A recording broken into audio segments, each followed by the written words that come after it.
Усім прывітанне з гораду Айова Сіті. Я вирішила вийти у люди, не сидіти вдома, бо все-таки я не буду серце святкування такої речі, як Хеллоуін. Я просто подумала, що показувати некий вустішний, такий готичний уривок перекладу сьогодні буде не вельми цікаво.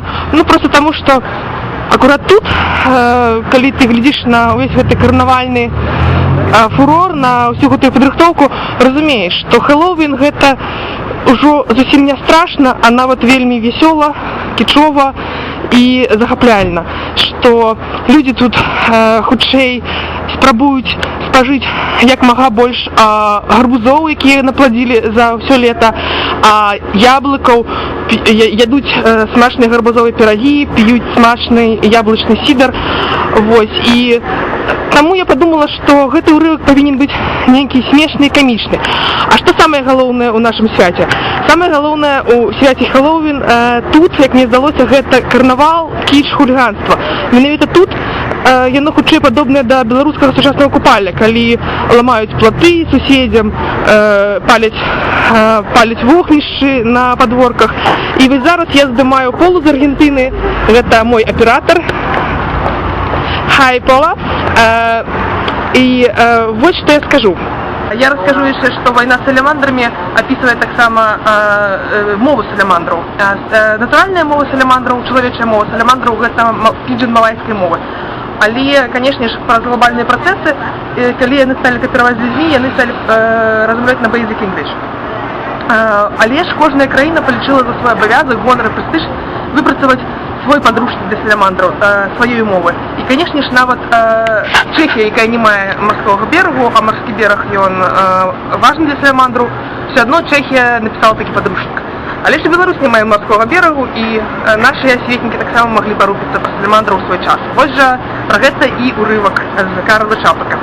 Наш сябар з выспаў Галапагос. Нарыс пера народнага асветніка Францішка Зельц-Мацкевіча, псевдонім Піліп Рэпка. Надрукавана ў нашай ніве, першай газеце з рысункамі 30 кастрычніка 1907 году. Здзяйсняючы з маёй сужэнкай, паэткай Богуславы Зельц-Мацкевіча Страбрамскай, псевдонім Зоська Волошка, падарожжа вакол свету, у спадзеве, што яскравыя ўражанні гэтыя чароўныя вандроўкі хоць часткова суцішаць душэўны боль з нагоды доўчаснай смерці нашай дарагой цёткі, пісьменніцы і асветніцы Элізы Петрашкевіч, сягнулі мы ажно пустэльных выспаў Галапагос, ахутаных безліччу легендаў і паданняў. Было ў нас усяго 2 гадзіны часу, цягам якіх мы меліся выправіцца на шпацыр па ўзбярэжжы гэтых бязлюдных выспаў. Зірні, як разгараецца зараз раніца, звярнуўся я да жонкі, нібы ўвесь небасхіл ахоплены крывава-залатым пажарам. Спадарства так ласкавыя быць беларусамі, прамовіў нехта ў нас за спінамі на чысцюткай беларускай мове. Мы здзіўлена азірнуліся ў тамты бок. Не было там анікога, апроч вялікага чорнага саламандра, які сядзеў на валуне, трымаючы ў руках нешта падобнае да кнігі. Падчас свайго падарожжа мы ўжо сустракалі саламандраў, але пакуль што не мелі нагоды гутарыць з гэтымі істотамі. І таму шаноўны чытач зразумее, як уразіла нас сустрэча з саламандрам на гэтым пустэльным узбярэжжы, а пагатоў пытанне, зададзенае ім на роднай матчынай мове. «Хто гэта тут гаворыць?» – азваўся я на ёй жа. «Даруйце мне маю дзёрзкасць, шаноўны», – адказаў саламандр, ветліва прыўзнімаючыся. «Я не мог змаўчаць, бо ўпершыню чую, як нехта гамоніць па-беларуску». «Адкуль?» – спытаў я галомшына, «вы ведаеце нашу мову?» «Я акурат забаўляў сябе спражэннем дзеяслова быці», – адказаў саламандр. «Дзеяслоў быць, дарэчы, мае няправільную парадыгму ва ўсіх мовах».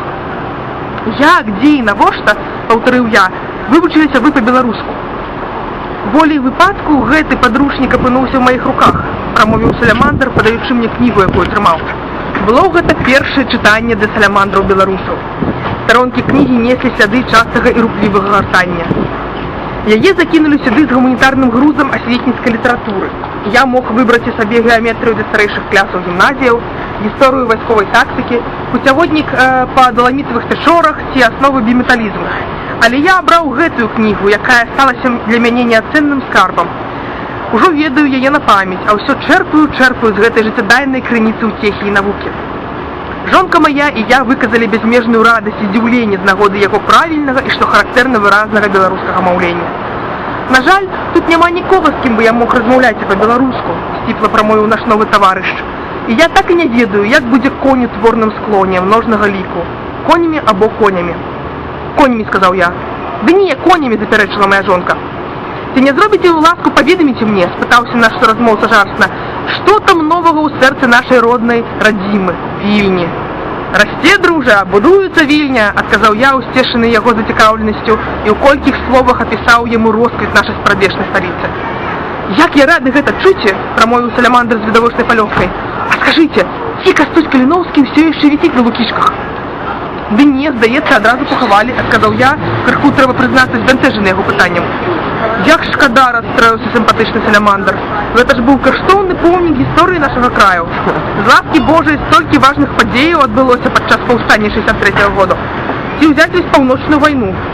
Калі не памыляюся, была тады наша зямля ператвораная ў пустку, арошаную крывёю і слязьмі. Дзіўна яшчэ, як тады не заняпаў родны склон у канструкцыях адмаўлення. У маёй кнізе напісана «Ён пад пагрозай знікнення». Мне б гэтага вельмі не хацелася. Значыць, вы захапляецеся і нашай гісторыяй, радасна зазначыў я. А не гош, шаноўны, адказаў салямандр, асабліва жахамі паўночнай вайны і 3 падзеламі Рэчы Паспалітае. Я шмат чытаў пра іх у маёй кнізе. Вы, я думаю, бязмежна ганарыцеся ўсімі 3 падзеламі. Гэта былі вялікія часы, шаноўны. Ну так, цяжкія часы, пацвердзіў я, часы прыгнёты і гора. І вы стагналі, прагна спытаўся наш таварыш. Стагналі, з апошніх сілаў утрываючы здзекі паслугачоў рэжыму. Рады гэта чуце, выпаліў салямандр. У маёй кнізе даслоўна так і напісана. Я вельмі ўсцешаны, што тое праўда. Гэта выключная кніга, шаноўны, значна лепшая за геаметрыю для старэйшых клясаў гімназіяў. Як бы мне хацелася хоць адным вокам зірнуць на Лукішскую плошчу, дзе стаяла шыбеніца Каліноўскага, і на іншыя слынныя месцы, у якіх адбываліся пачварныя злачынствы царскага рэжыму. Дык завітвайце ў госці, сардэчна запрасіў я. Дзякую за запрашэнне, пакланіўся салямандр, але, на жаль, я не зусім вольны ў сваіх кроках. Мы можам купіць вас, ускрыкнуў я, то бок я хацеў сказаць, наладзіць нацыянальны збор сродкаў, які пакрылі. Шчыры вам дзякую, прамармытаў наш таварыш, відавочна крануты нашай прапановай. Але ж я чуў, што вада нашай любай Вілі і маці струменяў празрыстых. Як быў сказаў адзін паэт, насамрэч не дуже празрыстая. У рачной вадзе ў салямандраў распачынаецца дызентэрыйны дрыстун. Надышоў час расстання, бо параход наш падаваў гудок да адплыцця. А што б вы, спадар, паўтарыў я, не ведаючы, якое імя наш мілы сябар. Мяне завуць Вацлав Ластоўскі, сарамліва адрэкамендаваўся салямандр. Мне здаецца, гэта дуже пекнае імя, шаноўны. Я выбраў яго са сваёй кнігі. Што б вы, спадар Ластоўскі, хацелі перадаць нашаму народу? Салямандр на хвіліну задумаўся. Скажыце сваім суайчыннікам, урэшце прамовіў ён, глыбока хвалюючыся. Скажыце ім, каб неслі ў сваіх гарачых сэрцах ідэалы вольнай крыўі і памяць пра паўночную вайну і 3 падзелы Рэчы Паспалітай. Жыве Беларусь! Нечакана скончыў ён, ледзь змагаючы свае няпростыя пачуцці. Шлюпка везла нас на параход задуменных і расчуленых. Наш сябр стаяў на скалістым беразе і махаў нам услед рукою. Здавалася, ён нешта крычыць. Што гэта ён крычыць, спыталася жонка. Не ведаю, адказаў я, але пачуў нешта накшталт. Перадавайце вітанні Езэпу Лёсіку. На гэтым усё. Пакуль.